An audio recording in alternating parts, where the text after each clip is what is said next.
Alors, merci pour cette invitation et cette présentation. Donc, je vais vous présenter d'abord en introduction un certain nombre de remarques sur l'objet de cette conférence et du livre qui est d'ailleurs sorti en poche il y a 2 ans, hein, donc à un prix très, très modique, une somme modique. Alors, la considération, d'abord une définition. Le mot considéré en latin, cum avec sidus sideris, constellation d'étoiles. Bon, on pourrait dire regarder quelque chose ou quelqu'un avec la même attention ou les mêmes égards que s'il s'agissait d'une constellation d'étoiles, bon, en le situant dans un ensemble. Bon, ce qu'on veut dire, c'est que on individualise la personne qui est considérée. Donc, on voit que la considération se distingue du respect qui, notamment chez Kant, écrase un peu l'individualité. On respecte la personne, c'est un vocabulaire, le respect déontologique, lié au devoir, aux droits de l'homme, par exemple. Hein, c'est déjà pas mal de reconnaître à chacun une égalité en dignité, mais la considération individualise celle ou celui que je regarde, et en plus, moi, j'y fais entrer les autres vivants.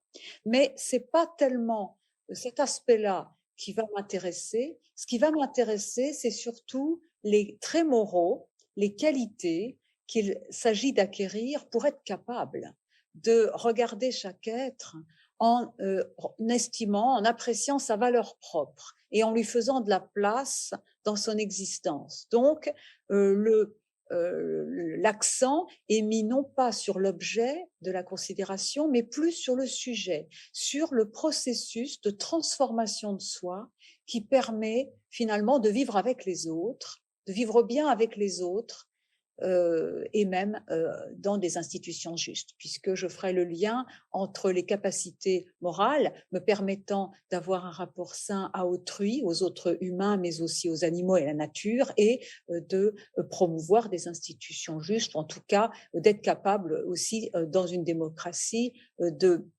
d'accepter le pluralisme, voire la conflictualité pour promouvoir le bien commun, ce qui n'est évidemment pas une chose facile. Donc ça, c'est le premier point.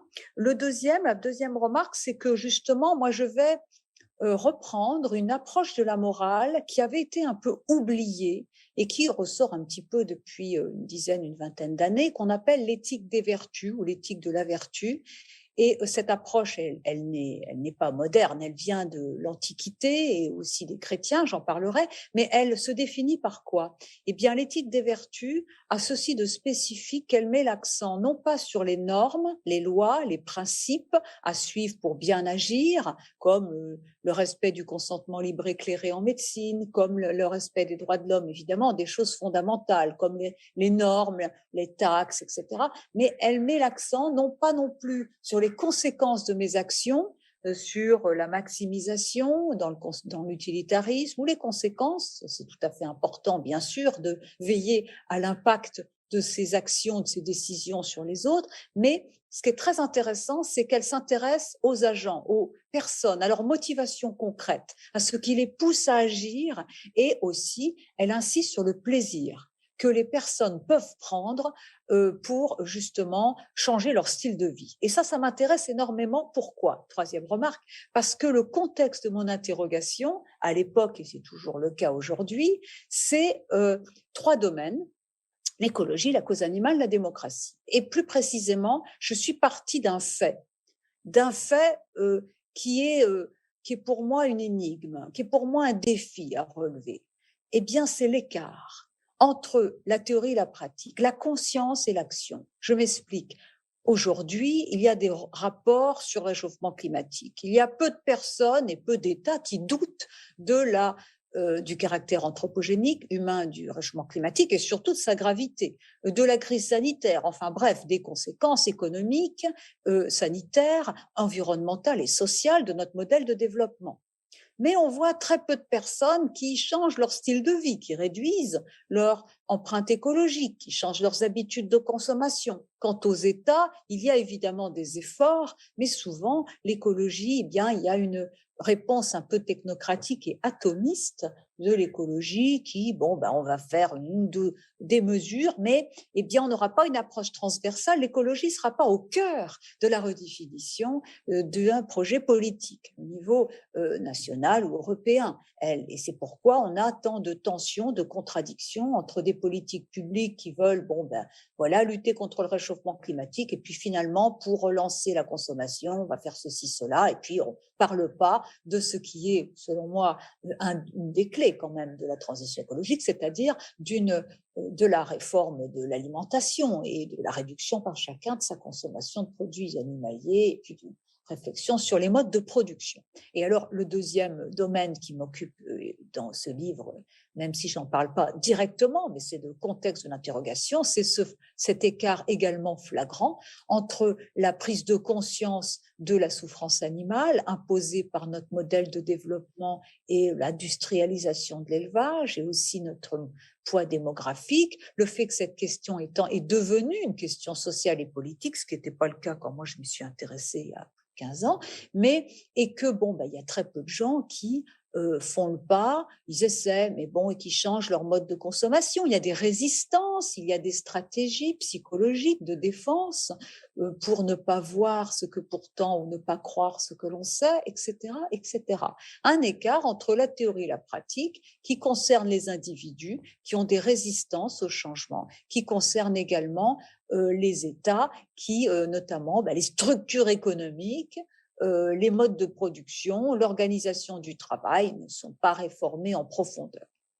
Enfin, la démocratie, qui est un ensemble d'institutions, mais qui est aussi un type d'individu qui demande beaucoup des individus et qui demande des capacités permettant de délibérer, de faire un pas de côté, d'être capable de discuter avec des gens qui n'ont ni les mêmes intérêts ni les mêmes valeurs que soi, bref, qui permet de s'opposer sans se massacrer ou sans s'insulter. Et du coup, quelle capacité logique permet. Et puis, finalement, la démocratie, c'est pas seulement un agrégat d'individus, de liberté rivale, mais c'est un vouloir vivre ensemble. Et ça, évidemment, il est un petit peu érodé, hein, pour ne pas dire brisé. Donc, comment on peut, si vous voulez, bien combler cet écart? Alors, l'éthique des vertus ne prétend pas résoudre totalement ça. La psychologie sociale a aussi des réflexions à porter sur les résistances au changement et les leviers du changement,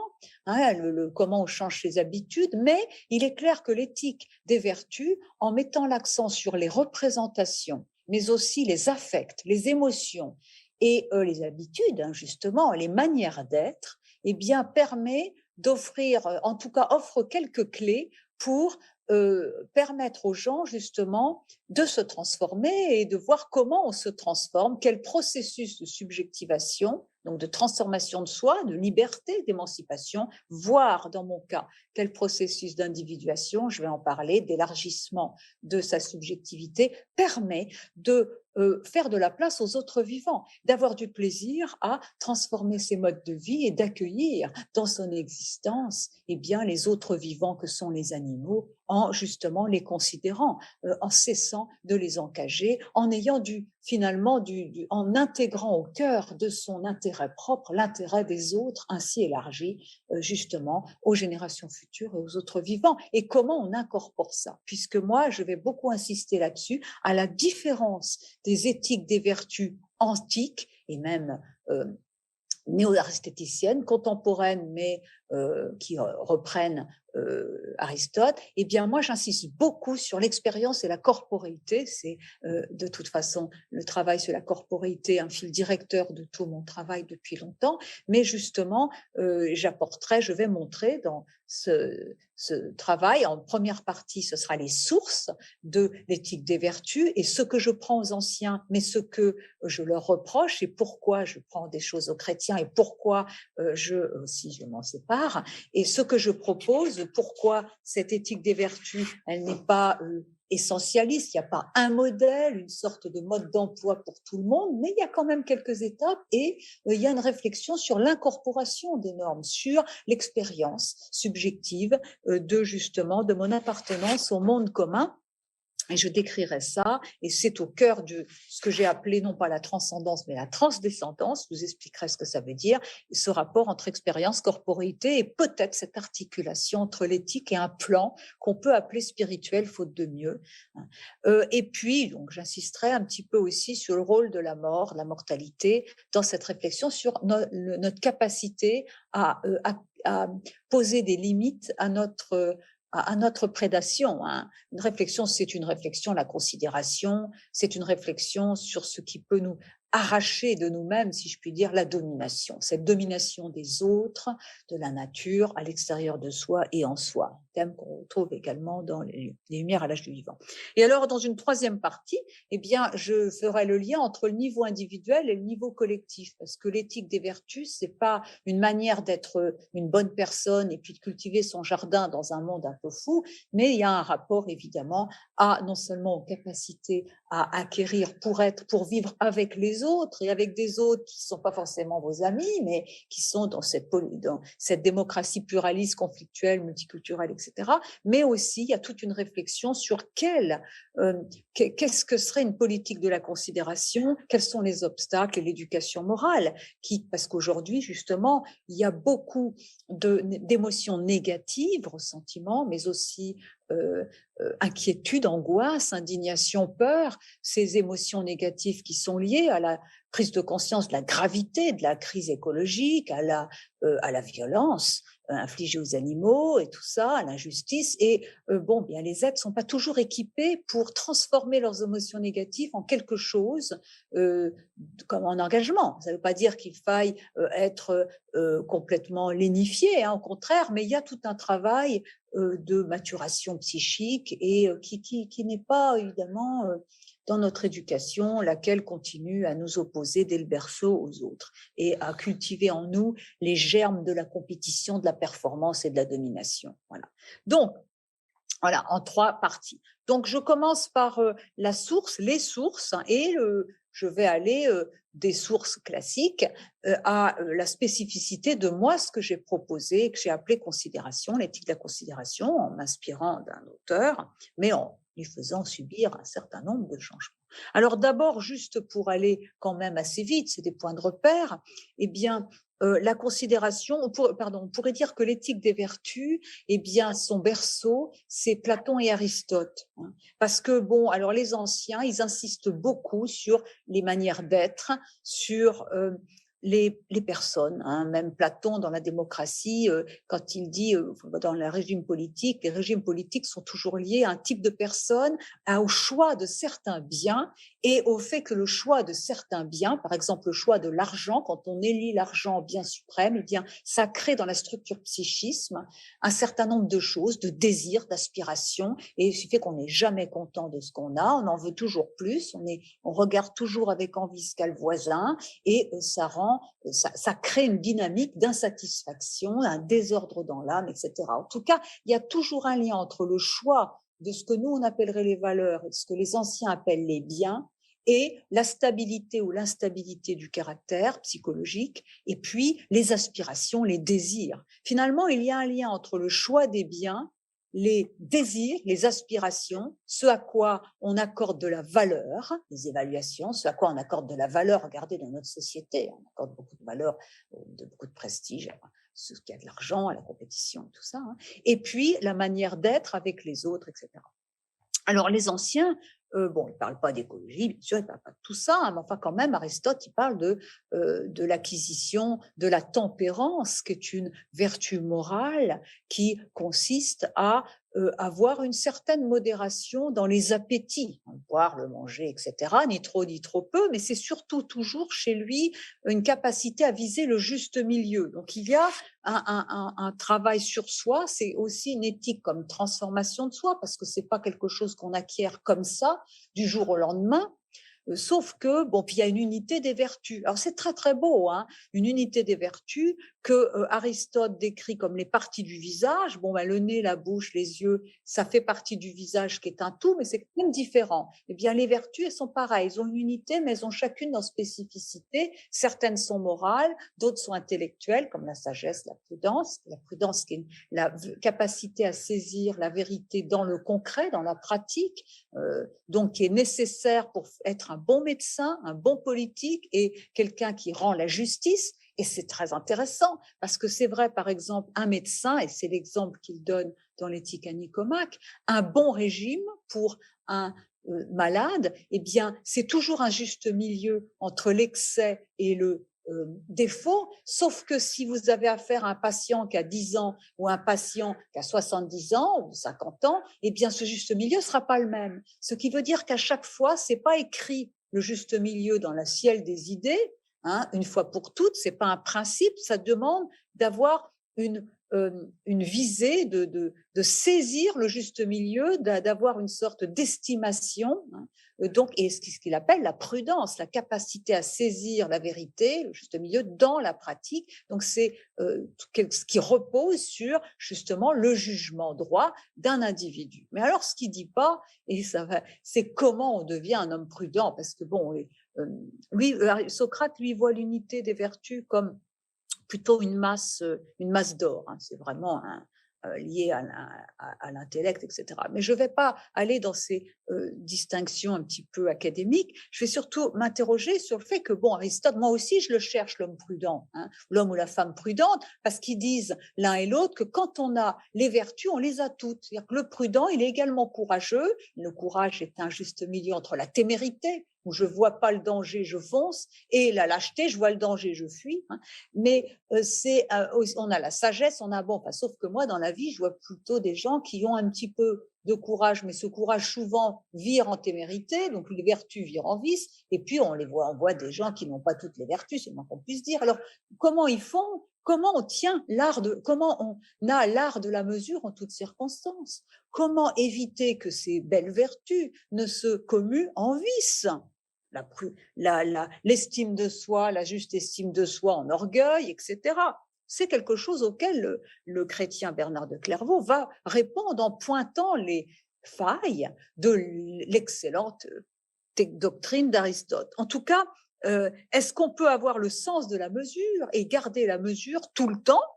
Parce que pour les anciens, une fois que vous avez la prudence, quand même, vous êtes tranquille, hein, vous l'avez pour tout le temps. Est-ce que c'est vrai ou est-ce qu'on ne chute pas souvent? On n'a pas une faillibilité. Et surtout, peut-on garder l'art de la mesure quand on n'a pas le sens de sa finitude et quand on n'a pas l'expérience, justement, de ce qui nous dépasse? Ça, c'est une grande question qu'on retrouvera chez les chrétiens.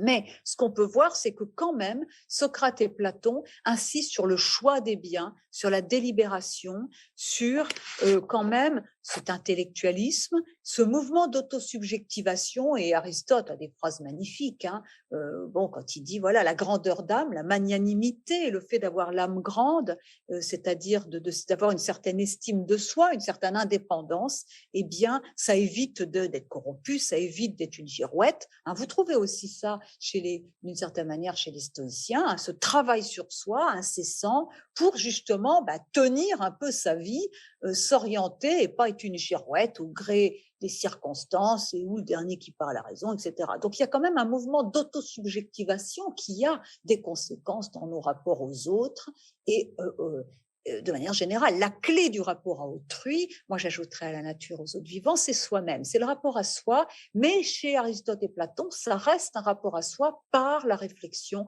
par la raison. Bon, bien sûr, chez Aristote, il y a aussi quand même le rapport aux affects, au plaisir et au plaisir, hein, puisque c'est quand même dans la tempérance, modération dans les appétits. Hein. Il y a aussi, voyez, et puis il y a surtout cette idée que quelqu'un qui a ce travail sur lui, eh bien, il a un certain d'épanouissement, ce qu'on appelle le démonisme. Hein. C'est pas l'hédonisme, le plaisir, mais c'est l'idée que c'est le lien entre la vertu et le bonheur. Si vous voulez, l'éthique des vertus, sa force, c'est de dire que finalement, faire le bien, Quand on fait le bien, quand on est vertueux, on a du plaisir à faire le bien. On a du plaisir à faire une action juste. On se force plus. On n'est plus comme dans les morales du devoir, du Zolen, où ça fait mal de faire une action juste.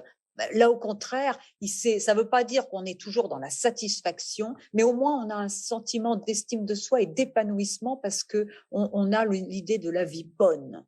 Et ça, c'est très intéressant parce que ça donne quand même une assise. Aujourd'hui, si vous voulez résister à la corruption, si vous voulez, il faut être quelqu'un, il faut avoir une assise. On retrouvera ça chez Ricoeur, qui est à la fois aristotélicien et kantien, et qui, dans Soi-même comme un autre en 1990, parle de l'attestation, qui est l'autonomie morale, cette manière de savoir qui on est et de se définir par aussi les valeurs en quelles on croit. Alors, c'est pas l'attestation, Bezeugung en allemand, qui a la même racine que Zeugnis, témoignage, et Überzeugung, conviction. C'est pas quelque chose de figé, c'est une croyance et des valeurs auxquelles je crois qui peuvent être remaniées au fil de la vie et qui ont une certaine fragilité, si vous voulez, fragilité à la fois. Mais en tout cas, si je suis pas un moi, si je suis pas un soi, si je ne suis pas construite, je ne sais pas qui je suis, il y a quand même des chances pour que le dernier qui parle ait raison, que je sois une girouette, que je sois corruptible, etc. Et ça reste vrai. Vous voyez, quand même, ce travail sur soi est intéressant. Mais moi, ce que je dis, c'est que ça suffit pas. Ce domaine un peu intellectuel, ce mouvement d'autosubjectivation, dont au passage, Michel Foucault, dans l'herméneutique du sujet, salue admirablement. Alors la deuxième source, avant de parler de ce que je vais prendre aux chrétiens et comment je vais les un peu en faire quelque chose, puisque le mot considération, je le prends à Bernard de Clairvaux, chrétien, mais j'en fais quelque chose. Eh bien, la deuxième source, c'est les modernes, notamment Descartes et surtout Spinoza. Parce que qu'est-ce qu'ils amènent par rapport aux anciens? C'est la subjectivité. C'est le fait que le rapport à autrui me transforme de l'intérieur, modifie mon ipséité, c'est-à-dire ce que je suis moi, et pas un moi quelconque.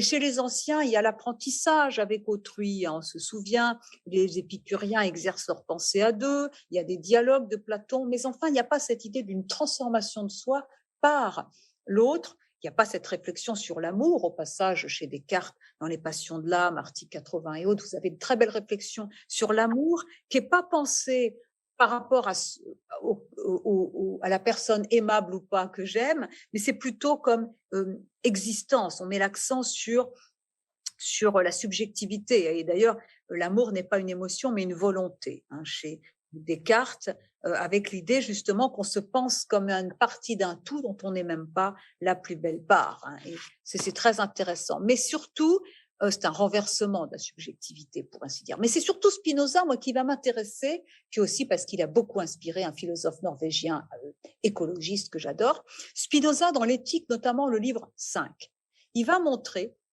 vraiment parler d'un processus d'individuation. C'est-à-dire que dans le livre 5, les propositions 1 à 21, vous avez une sorte d'hygiène mentale, si je puis dire, où il dit comment est-ce que je me débarrasse de mes passions, du fait que je suis toujours passif, jamais content, que j'ai des passions tristes, gna gna gna, et puis je sais pas aimer, quelqu'un je l'absolutise, donc du coup je lui demande tout, après je le déteste. Enfin il dit de façon évidemment moins triviale que moi, mais c'est un petit peu ça. Comment se détacher pour pas tomber dans les passions tristes, et quand je connais les choses en leur cause, je subis moins et j'ai moins de passion, mais j'ai plus d'affect. Bon, voilà. Et donc, mais surtout, de paragraphe 21 à la fin, il montre que l'élargissement de sa subjectivité, la connaissance des causes et surtout l'amour intellectuel de Dieu, la connaissance la connaissance des choses, la connaissance est amour pour Spinoza, et bien fait que les intérêts du moi grandissent et s'élargissent sans que le sujet se fonde et disparaisse dans le tout.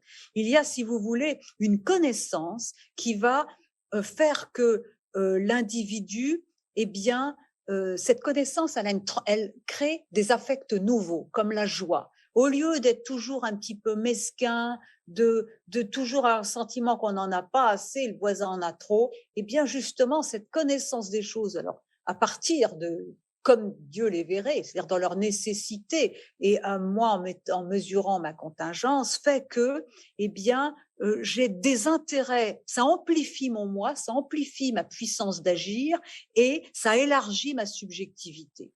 Et donc, c'est très intéressant, c'est qu'au XXe siècle, le grand philosophe Ennès, donc norvégien, qui va mourir, je crois, c'est dans les années 2000, hein, eh bien, il va dire que l'écosophie, la connaissance de nos interactions avec les autres vivants, donc une connaissance qui souligne les liens entre les différents vivants et avec le rapport au tout, comme chez Spinoza, le rapport au tout élargit ma subjectivité, eh bien, cette connaissance des interactions avec les autres vivants modifie le régime de mon affectivité, fait naître de nouveaux désirs, de nouvelles aspirations, la joie, hilaritas, comme Spinoza, dont il était un lecteur assidu, et surtout fait que moi-même, je me sens interdépendant.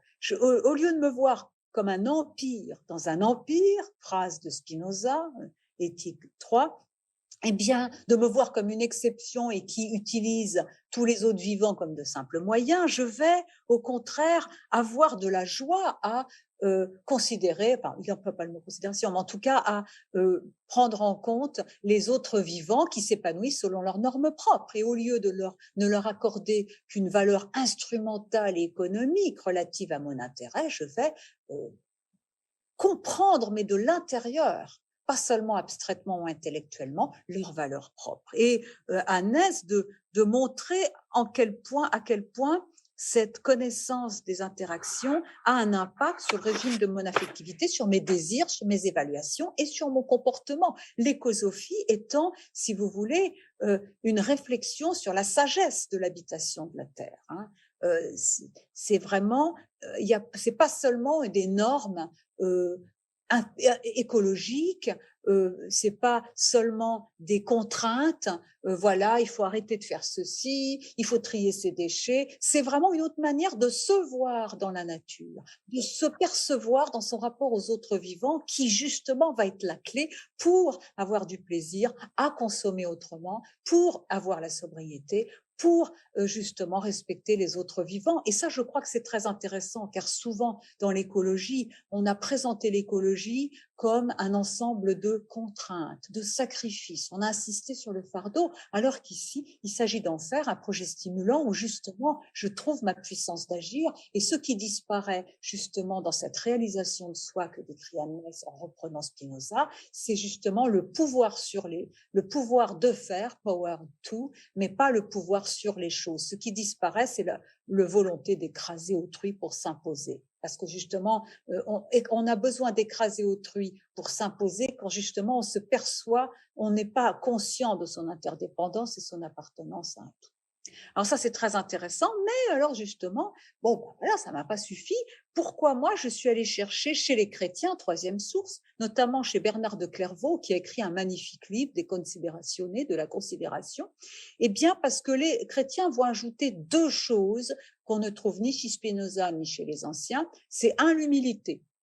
L'humilité qui n'est pas une vertu, mais la condition des vertus, et qui nettoie le terrain, qui prépare le terrain à l'éclosion des différentes vertus. Pourquoi? Parce que l'humilité, qui vient d'humus, terre, c'est rattaché chez Bernard de Clairvaux à la prise de conscience de ma petitesse, du fait que je suis un être engendré par un autre, par deux autres, et que je suis né nu. Et il s'adresse dans de considération au pape Eugène III, donc qui a été malheureusement impliqué dans la croisade contre les Cathares, mais donc il y a manqué de considération, mais enfin en tout cas, il s'adresse d'un miroir des papes. Donc toi qui es puissant, qui as du pouvoir, n'oublie jamais que tu es né d'une femme, que tu as été tout petit, indépendant, car c'est la prise de conscience de ta petitesse, puis de ta faillibilité, qui te permet eh bien, de bannir un peu l'orgueil, en tout cas d'avoir le sentiment de ton égalité et ensuite de mépriser les honneurs dans les honneurs mêmes. Donc d'avoir un rapport au monde et d'avoir du pouvoir sans en abuser. Deuxième chose, donc l'humilité, qui est toujours un travail à faire, qui est comparé dans un autre texte à un breuvage amer, parce que je prends conscience de mes limites, de ma faillibilité, un thème très important, et du fait que la considération sera jamais acquise une fois pour toutes. Je chute, hein, ça c'est quelque chose qu'on a chez les chrétiens. Alors chez Spinoza, c'est pareil, quand on a eu le troisième genre de connaissance, c'est bon. Hein. Eh bien, le deuxième chose, et ça va vraiment m'intéresser, c'est le rapport à ce que j'appellerais l'incommensurable. Pour Bernard de Clairvaux, la considération commence par le rapport à l'économie, par rapport à ce qu'on donne, à ce qu'on partage, au bien matériel. Il a raison. L'éthique, ça commence par le matériel, par le manger, par ce qu'on donne, ce qu'on laisse, la place qu'on prend ou pas aux autres, etc. et le pouvoir. Ensuite, il y a la dimension de la considération estimative, l'estime de soi, qu'on trouve aussi chez Ignace de Loyola, la pesée de ses affects, la réflexion sur soi, qui est bon, l'humilité peut entrer là-dedans. Mais surtout, il dit la troisième sorte de considération contemplatif, c'est le rapport à Dieu, le rapport à une transcendance, le rapport à ce qui me dépasse. Et seul, pour Bernard de Clairvaux, le rapport à ce qui me dépasse, à Dieu, un rapport personnel à Dieu, me permet de revenir au monde en ayant justement, en connaissant ma place et en faisant de la place aux autres et en ayant ce sentiment, en éliminant la domination, mot qu'on trouve dans ce beau livre qui est un recueil de textes, et en étant un peu le jardinier de Dieu. Vous savez qu'il y a le modèle dans le christianisme du rapport à la nature comme intendant de Dieu. Hein. La nature n'est pas en notre possession, on en est un peu le jardinier. Bon, ça n'a pas marché, encore une fois, y compris même pour Bernard de Clairvaux, mais c'est très intéressant. Alors moi, ce qui m'intéresse, c'est ce rapport à la transcendance, plutôt à ce qui me dépasse. Mais au lieu de penser une transascendance, un mouvement de bas en haut, un mouvement vers le suprarationnel, vers Dieu, moi j'ai pensé une transdescendance, c'est-à-dire un mouvement de en bas, ou plutôt l'approfondissement de la connaissance de moi-même comme être vulnérable, corporel, engendré, terrestre. Cette connaissance, approfondissement de la connaissance de moi comme être terrestre, engendré, charnel, qui finalement me permet de prendre conscience de mon appartenance à un monde qui me dépasse, qui est plus vaste et plus vieux que moi, mais qui m'accueille à ma naissance et survivra, je l'espère, à ma mort individuelle. Ce monde commun, pour parler comme Hannah Arendt, qui en fait le cœur d'une politique qui ne soit pas superficielle dans Human Condition, eh bien ce monde commun, il est fait de l'ensemble des générations que je porte en moi-même, pour ainsi dire, puisque j'ai derrière moi le trouble de plusieurs existences derrière la mienne. Hein. Ricoeur parlait d'une liaison ombilicale des vivants. Mais ce monde commun, je l'ai aussi en moi, ces générations passées, présentes, futures, parce que j'utilise la technique, le monde commun me déborde, je l'utilise, je suis dedans, mais pour moi, il est aussi lié au patrimoine culturel, des institutions et naturel. Donc ce monde commun qui m'accueille à ma naissance, cette appartenance à un monde commun, souvent, bien c'est abstrait. C'est pour ça que ça marche pas en écologie. Hein, on dit on va reconnaître la valeur propre des écosystèmes, on va donner des droits, on va cartographier le réel, mais on n'incorpore pas ça. Quand on appuie, quand on fait de la prise de conscience, de l'appartenance au monde commun, une expérience qui est liée à la prise de conscience, notamment de sa fragilité, de sa vulnérabilité, du lien qui est très profond, de ce qui nous unit aux autres êtres vivants faits de chair et de sang, et qui, comme nous, sont vulnérables, et qui, comme nous, sont charnels, et qui, comme nous, mangent, et qui, comme nous, ont peur de mourir, même si c'est pas le même rapport à la finitude et à la mortalité, eh bien, justement, alors, là naissent d'autres aspirations et aussi, surtout, un rapport, un amour, finalement, du monde commun. En tout cas, l'idée que le bien des autres vivants compte et est une composante même de son propre bien. Donc là, il y a cet élargissement de la subjectivité, ce processus d'individuation qui ne détruit pas l'individu, mais qui au contraire lui donne une sorte d'épaisseur. Hein. Ma vie n'étant pas seulement pour moi, mais pour le monde commun, vivre, c'est vivre d'eux, nourriture matérielle, affective, sociale, spirituelle. Vivre avec, dès que je mange, j'ai toujours un impact avec les autres, humains et non humains. Et quand on mange, évidemment, de la nourriture carnée, c'est encore plus clair, hein, puisque pour un plaisir substituable, on peut faire couler le sang des bêtes ou le refuser. Et puis, c'est vivre pour, c'est-à-dire avoir justement cet horizon du monde commun à transmettre. Et pour moi, là, ce que j'avais mis dans le titre de la considération, la formule de la considération, c'était vivre d'eux, vivre avec, vivre pour. C'est cette idée que, justement, l'élargissement de la subjectivité, c'est cette expérience où, dans tout ce que je fais, même quand c'est petit, eh bien, c'est pas seulement moi que je cherche, c'est cette idée d'un monde commun à transmettre. C'est cette idée d'une sensation quand même d'un lien avec les autres vivants et même des générations, de quelque chose que j'ai en moi plus que moi, quoi, quelque chose qui me dépasse. Et j'aime bien le mot transdescendance parce qu'il y a aussi l'idée de la transdescendance, de la descendance, de ce que je laisse après moi. Et donc, du coup, on peut évidemment en avoir une lecture très sophistiquée et faire de la transdescendance la considération, dire qu'elle est l'amour du monde, ça va jusqu'à la défense des animaux, en tout cas de tous les vivants, une sorte de souci écologique, mais on peut très bien faire seulement d'un souci pour ses enfants et ses petits-enfants, en tout cas quelque chose qui dépasse, il y a une sorte d'horizon. Et ça, c'est très important, l'horizon, parce que souvent, ce qui manque à la vie individuelle comme à la vie politique, c'est l'espérance. C'est pas l'espoir. L'espoir, c'est bon, voilà, j'ai l'espoir que demain, il fera un peu meilleur. En fait, ici, en Hambourg, il caille, il y a une espèce de tempête depuis quelques jours, terrible. Mais l'espérance, c'est pas un sentiment, c'est pas un trait psychologique, c'est pas je m'attends à, c'est une dimension de quelque chose qui est déjà là, mais pas encore. Et c'est une vertu théologique, vous le savez, c'est l'idée d'une dimension. Et c'est ça qui manque. D'ailleurs, c'est à mon avis ce qui manque en ce moment en France. Donc le rapport, pour moi, le rapport, vous voyez, on n'est pas dans l'intellect seulement, on est dans une expérience, un rapport à l'incommensurable en soi. Donc c'est un spirituel un peu laïque, si vous voulez, si j'ose dire, parce que il y a pas Dieu, ça postule pas la foi, ça ne l'exclut pas non plus, mais il y a cette idée qu'il y a dans notre vie, à même la description phénoménologique, puisque je viens de là, de notre corps, de notre habitation de la terre, il y a toujours une dimension relationnelle de notre existence. Quand j'habite, je prends de la place, j'habite quelque part, donc je prends de la place et puis j'en fais ou pas aux autres, humains et non humains. Grande question de l'éthique, faire de la place aux autres, humains et non humains, être capable de leur faire de la place, de les accueillir. L'éthique est toujours une éthique de l'hospitalité où elle n'est pas. Mais vous voyez, et puis il y a aussi cette idée d'un monde commun qui est venu avant nous, qui nous déborde, qui n'est pas seulement fait des humains. Il y a des oiseaux, il y a des insectes, il y a des animaux. Et qu'est-ce qu'on en fait? Et en politique, qu'est-ce qu'on en fait? La plupart du temps, les règles sont déterminées seulement au bénéfice des humains et des animaux. On fait quoi? Bien, on les éradique, on leur prend leur habitat ou on les transforme en machines à lait et tout ça. Est-ce possible? Non. Dans un monde structuré par la considération, ce n'est pas possible. Donc voilà.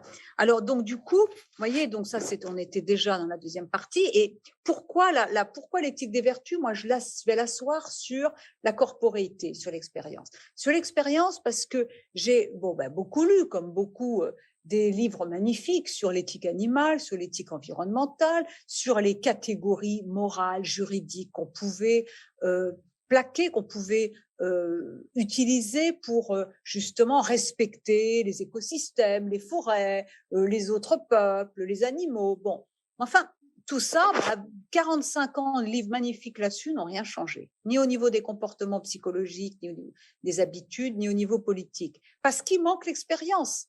Et c'est vrai que l'expérience, c'est un choc, c'est quelque chose qu'on sent dans sa chair, c'est quelque chose qui fait qu'on voit le monde autrement. Et pour l'écologie, qui pour moi n'est pas seulement l'écologie limitée à la lutte contre le réchauffement climatique et l'érosion de la biodiversité. L'écologie, oikos, foyer des terriens, logos, sagesse ou raison, rationalité, les foyers des terriens, c'est toujours une dimension environnementale, liée pollution, réchauffement climatique, et c'est lié toujours à une manière de vivre avec les autres, donc de transformer les modes de production. Donc c'est une dimension sociale, de justice envers les autres générations, envers les gens qui travaillent, etc. Et puis c'est une dimension existentielle, subjective. Quelle est la place de l'humain dans la nature? Quel est le rapport? Comment l'humain se perçoit? Est-ce qu'il se perçoit comme un tyran qui a le droit de faire tout ce qu'il veut, qui s'assigne une souveraineté quasi absolue sur les autres vivants qui ne seraient que ces choses? Ou est-ce que c'est un être qui justement sait que il n'est pas comme les autres animaux, il est capable de faire de la philosophie, il est capable de se projeter dans les mondes environnements des autres animaux, mais il a un accès au réel qui est très particulier, mais si vous voulez, il n'est pas le souverain absolu de la planète, surtout quand on voit ce qu'il fait en ce moment et le mode de développement qui est le nôtre, qui est en train de saper les conditions, sinon de notre survie, du moins d'une vie bonne avec les autres. hein, dans des institutions justes. Donc, voilà, donc c'est vraiment l'idée que pour que l'écologie soit appréciée dans sa profondeur, tant au niveau individuel qu'au niveau d'une réflexion politique, puisque si on prend l'écologie comme sagesse de l'habitation de la Terre, forcément, en politique, elle doit être au cœur d'une pensée politique, non pas un domaine à part à côté de l'économie, de la culture, de l'éducation, mais ce qui donne à l'économie, à la culture, à l'éducation une épaisseur et un sens. Et même au projet européen, un sens, puisque si l'écologie pensée comme habitation de la Terre devient l'axe à partir duquel définir une politique d'émancipation, en ce qu'elle demande un remaniement conceptuel, des transformations structurelles, économiques, de mode de production, de l'organisation du travail, et cette transformation de soi que j'ai décrite dans Éthique de la considération, eh bien, bon, ben, ça va amener des réponses et des restructurations. L'économie peut pas être un économisme. On peut pas, comme ça, elle doit être remise au service des vivants. Alors, avec évidemment des adaptations au contexte, un rythme permettant aux gens de s'adapter, bien sûr, mais quand même, les objectifs, ils sont là. Donc voilà, c'est d'où l'importance et la force d'une redéfinition de ces termes-là. Et ça, c'est devenu le schème de la considération dans les Lumières à l'âge du vivant. Mais à l'époque, j'étais sur le volet transformation de soi, hein, parce que j'avais fait un livre avant les nourritures, où je parlais de tout un tas de choses. J'avais fait un discours très normatif sur un contrat social. Mais une fois que les gens savent ce qu'il faut faire, eh bien, du savoir à l'action, s'il n'y a pas d'incorporation, s'il n'y a pas une transformation de soi qui fait que la sagesse, le savoir devient incorporé, eh bien, il n'y a pas les émotions, il n'y a pas les motivations, il n'y a pas le désir, il n'y a pas l'énergie. Donc, du coup, il n'y a pas grand-chose. Il reste la contrainte, il reste la contradiction. On a envie, on sait ce qu'il faut faire, mais on ne le fait pas. Hein. Et puis, bon, on se dit, le voisin ne le fera pas, et puis pourquoi, et puis voilà. Hein. Donc, il y a tout ça. Hein. Comment on change son regard. Donc, d'ailleurs, à ce propos, il y a un lien entre l'éthique des vertus et l'écoféminisme. Alors, l'écoféminisme, c'est pas la même chose. Hein. Il y a une diversité d'écoféminisme. Hein. Mais, par exemple, chez Val Plumwood, qui a été pendant très longtemps la femme d'un grand philosophe écologiste qui avait travaillé sur la critique de l'anthropocentrisme, du chauvinisme humain, des catégories, d'une nouvelle éthique, elle a fait un texte que je vous conseille, qu'on trouve en ligne assez facilement, parce qu'elle a été attaquée par un crocodile, figurez-vous, quand elle faisait dans les années 80, et elle a survécu de justesse, et 10 ans plus tard, hein, elle a dû métaboliser ça. Le livre s'appelle The Eye of the Crocodile, hein, l'œil du crocodile. Elle décrit le fait que cette attaque par un crocodile, ben, elle a eu évidemment très très peur, hein, comme je vous dis, elle a échappé de justesse. Eh bien, ça lui a fait prendre conscience du fait qu'elle pouvait être de la nourriture pour les autres animaux. Alors que elle, qui pourtant était déjà non anthropocentriste, elle dit, bah oui, mais on s'est jamais vu humain comme de la nourriture, parce que c'est nous, en général, qui mangeons les autres. Et là, elle explique comment elle résiste au discours de la femme ou l'homme qui va à la bête, hein, c'est ça finalement qu'il faut déconstruire, tout le système du patriarcat, de la domination, de l'image de l'héroïsme, mais pour se penser comme appartenant à un monde où évidemment les rôles sont parfois réversibles, etc. En tout cas, c'est une réflexion sur l'identité. Ce qui est derrière tout ça, c'est une réflexion sur l'identité. Mais bon, l'écoféminisme, c'est une définition c'est moins universel, c'est plus particulariste. Hein. L'écoféminisme, c'est l'idée que les liens, comme l'éthique du Caire, les liens particuliers que j'ai avec une personne, avec un animal, avec un paysage, sont la clé pour développer des traits moraux, des habitudes me permettant de prendre soin de ces entités. Alors que l'éthique des vertus, on l'a vu, elle a une dimension plus exigeante, peut-être au niveau de la transformation de soi et de tout ce que j'y ai amené. Elle est moins particulariste. Hein. Mais le point commun, c'est cet accent sur les manières d'être, sur le corps, sur la dimension relationnelle du sujet, cette ontologie relationnelle, et puis cette idée sur l'expérience et les émotions. Hein.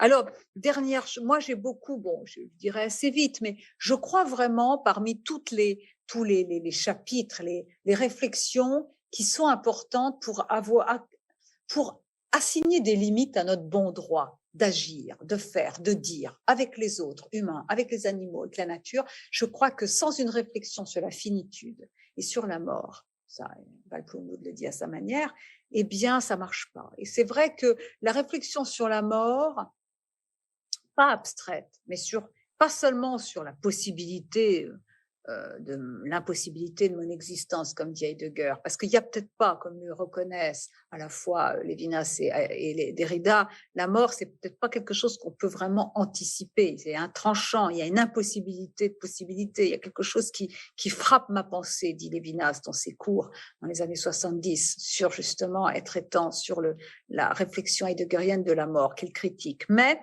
ça a quand même, la mort a quand même un rapport, c'est quelque chose de particulier. Elle a un privilège insigne, comme il dit. C'est-à-dire que le rapport à la mort est capital pour se transformer, pour comprendre, accéder justement à un plan d'être où justement on assigne des limites à son bon droit, ou en tout cas il ne s'agit pas forcément de donner existence à ce qui compte vraiment pour moi, comme chez Heidegger, où ma mort est un peu la fin du monde, mais peut-être ça m'ouvre à quelque chose, un sens, hein, un sens qui est peut-être lié justement à la responsabilité pour autrui, ça c'est chez Lévinas, mais en tout cas, je crois vraiment qu'aujourd'hui, l'hubris, la démesure, la toute-puissance sont rapportés à cette négation ou cette dénégation, je ne sais pas, déni, c'est différent bien sûr, de la mort, de la mortalité, à cette manière dont nous la repoussons. Et évidemment, ce qui est repoussé comme ça rejaillit, ce qui est poussé par la porte revient par la fenêtre de manière un peu pathologique, hein, dans le rapport, cette culture de mort qui est la nôtre, et qui, pour moi, dont l'image et le massacre quotidien des animaux, massacre industriel, de ceux qui ne sont qu'autres, de ceux qu'on ne voit que comme des corps. Hein. Alors même que la science, l'éthologie ne cessent de nous dire qu'ils ont une complexité psychique, une vie sociale, des émotions, etc. Vous voyez là encore la contradiction entre ce qu'on sait, notre savoir qui est absolument colossal maintenant, et la réalité. Donc ça, bon, j'ai pas le temps de le creuser, mais c'est évidemment au cœur d'un travail, même que je vais faire ici en Bourg, hein, sur les résistances au changement et le levier du changement. Mais je vois bien, hier j'ai fait lire à certains la question The Eye of the Crocodile de Van Plumwood, et je peux vous dire, et notamment c'est très genré, hein, les hommes résistaient beaucoup. Ben oui. Se voir comme food, c'est pas comme aliment, c'est quelque chose qui évidemment choque un peu. Hein. Bon, alors, dernière chose, et je vais aller plus vite. Oui, alors la politique, hein. Le rapport, l'éthique des vertus, ce serait un contresens de penser que c'est une réflexion seulement sur le rapport à soi, la vie morale, et puis voilà. Hein.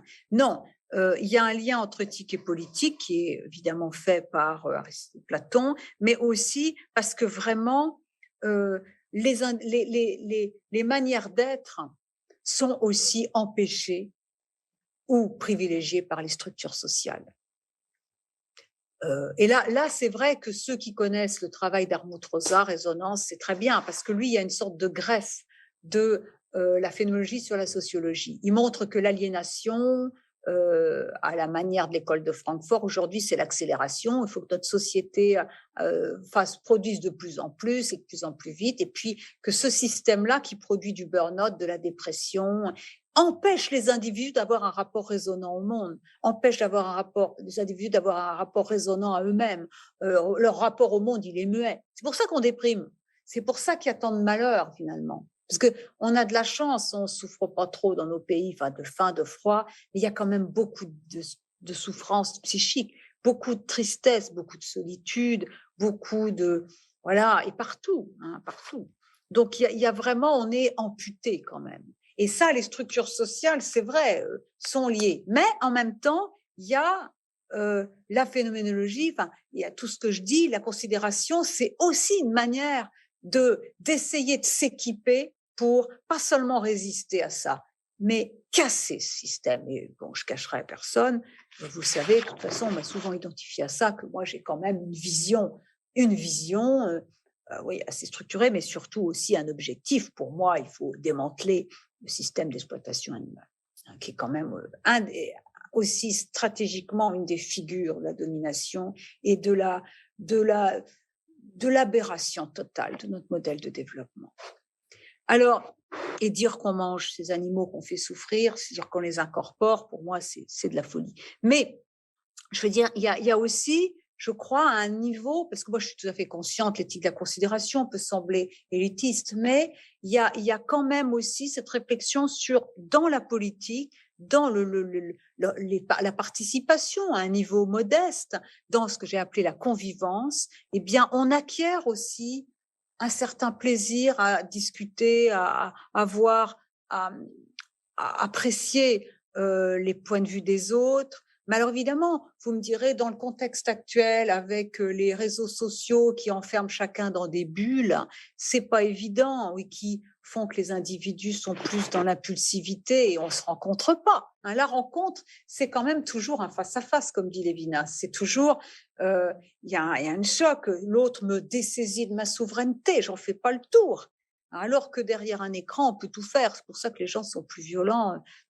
Enfin, il y a une désinhibition derrière l'écran. Mais c'est vrai que des pôles de résistance peuvent être trouvés en cultivant la convivialité, en cultivant ces lieux où on se rencontre, où on se parle, où on voit des différences, où on s'écoute, où on essaie de s'écouter, de faire un pas de côté. Parce que la démocratie, c'est non seulement le pluralisme, il n'y a pas quelqu'un qui va dire comment vivre, mais c'est aussi la conflictualité. Et souvent, c'est les conflits, même dans ce qu'ils ont de dur, qui font avancer les choses. Moi, j'ai beaucoup d'admiration pour Serge Moscovici, le très grand Serge Moscovici, venu de Roumanie quasiment à pied en France, et qui a écrit Psychologie des minorités actives, et qui montre bien que les minorités actives, moi je pense aujourd'hui les véganes par exemple, ils embêtent tout le monde, c'est vrai, mais ils ont poussé les gens à s'interroger sur ce qu'il y avait dans leur bout de viande.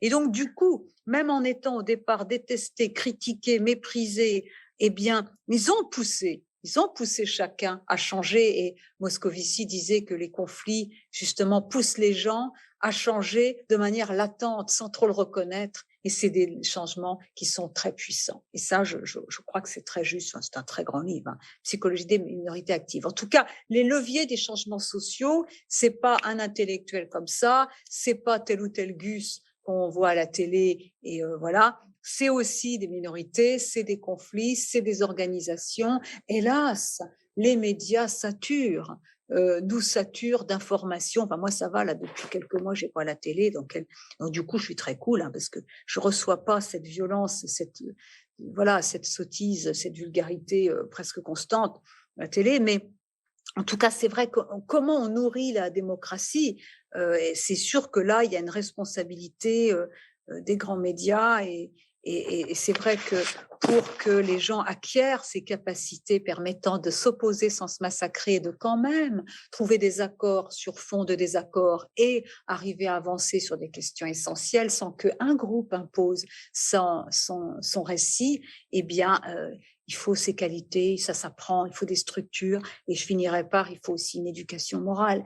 Quelle éducation morale laissons-nous aux jeunes, aux enfants, en leur laissant finalement, les laissant se dépatouiller, si vous me passez l'expression, dans leurs émotions négatives, la colère, l'indignation, la peur de la catastrophe écologique, voilà, il y a les émotions négatives. Toute vie est une épopée, toute vie est construite à partir de fractures, de douleurs et aussi de déceptions, bien sûr. Et comment les traverser sans être dans le ressentiment, comment les traverser en gardant l'estime de soi, laquelle, disait Ricoeur, est si importante pour entendre l'appel de l'autre, pour être disponible à l'appel de l'autre. Hein. C'est ce qui me met au cœur de la sollicitude. Donc, si vous voulez, et c'est vrai que pour faire le bien ou éviter de faire le mal, puisque c'est souvent ça, eh bien, c'est vrai qu'il faut un certain degré d'estime de soi. C'est très, ça a l'air de rien, cette phrase, mais c'est très profond. Si vous lisez le livre de Ricoeur, Soi-même comme un autre, au passage, en septembre, je publie un livre sur Ricoeur, qui devait être un livre intermédiaire, qui m'a pris un temps fou. Philosophe de la reconstruction, soins, attestation, justice. C'était un séminaire que j'avais donné à des étudiants parce que Ricoeur, c'est très difficile à lire. Donc, du coup, puis j'en ai fait un livre. Mais donc du coup voilà. Mais si vous voulez, voilà. Donc ça, j'ai pas le temps de parler des obstacles, la considération des comment on peut acquérir une éducation morale qui fasse pas seulement de nous des cerveaux sur pattes, mais qui, parce que vous avez remarqué, vous êtes des gens très intelligents, mais qui sont très bêtes, hein, émotionnellement ou au niveau des rapports humains. très, très bête, hein, c'est d'ailleurs curieux parfois, hein, ce décalage. Bon, ben ça, je crois qu'il y a le rapport au corps aussi, à la participation. Moi, avant de partir, j'avais fait partie d'un groupe extrêmement intéressant de gens. Il y avait des climatologues hyper intéressants, des profs, des gens qui travaillent en inspection, et puis moi.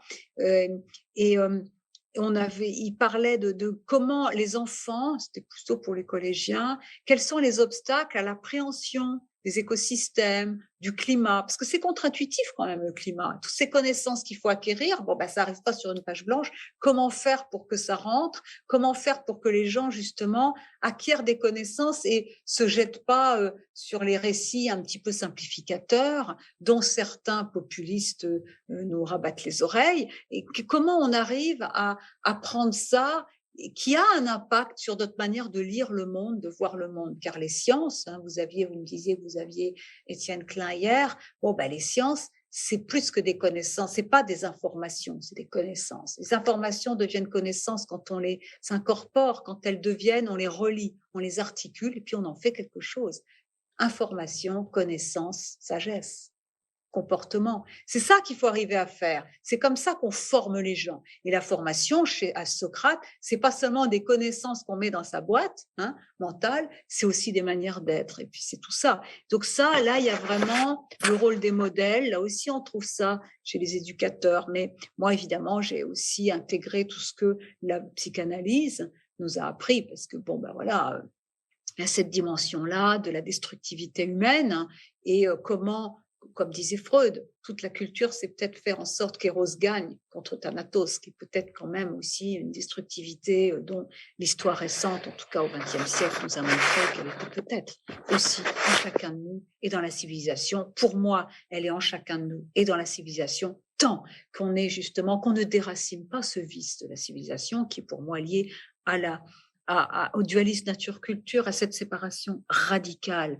entre humains et animaux qui ouvrait, dit Claude Lévi-Strauss, d'anthropologie structurale, un cycle maudit qui allait expliquer que justement on accorderait une dignité qu'à une minorité d'individus. Très beau texte. Hein. Nous avons commencé par séparer l'humain des animaux, par le couper de cette réalité-là, et à partir de là, on faisait un humanisme fondé sur l'amour-propre.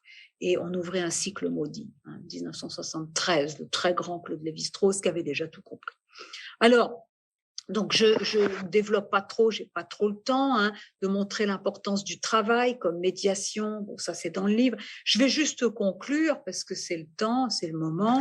Bon, ben voilà, la considération c'est une attitude globale. C'est pas une vertu, c'est l'attitude globale sur laquelle se fonde cette constellation des vertus morale et amorale, intellectuelle. Donc il y a c'est pas seulement lié à l'intellect, c'est aussi lié à cette expérience, mais il y a quand même l'idée d'un mouvement, d'un processus d'autosubjectivation. Qui es-tu toi? En quoi crois-tu? Qu'est-ce que tu défends? Qui es-tu toi? Et aussi ce processus d'individuation où j'élargis la sphère de la subjectivité. Je suis pas seulement dans le moi-je, l'argent, tout ça, mais il y a cette idée d'une appréciation de ma condition humaine dans ce rapport aux autres et aux autres qu'humains. Et ça passe vraiment, je crois, par ce rapport à la finitude. Et il y a vraiment l'idée à la fois de l'importance de ces manières d'être pour pouvoir nourrir la démocratie et pouvoir trouver des réponses démocratiques et stimulantes aux défis terribles que nous avons aujourd'hui, écologiques, socio-économiques, tout, sanitaires, mais inversement, les normes, les modes de production, les systèmes éducatifs, les médias, tout ça impacte notre psychisme et nous empêche, pour la plupart d'entre nous, d'avoir justement ce rapport que Rosa appelle résonnant au monde et qui correspond pas tout à fait pareil, mais c'est très proche, la considération. Voilà. Donc, je vous remercie.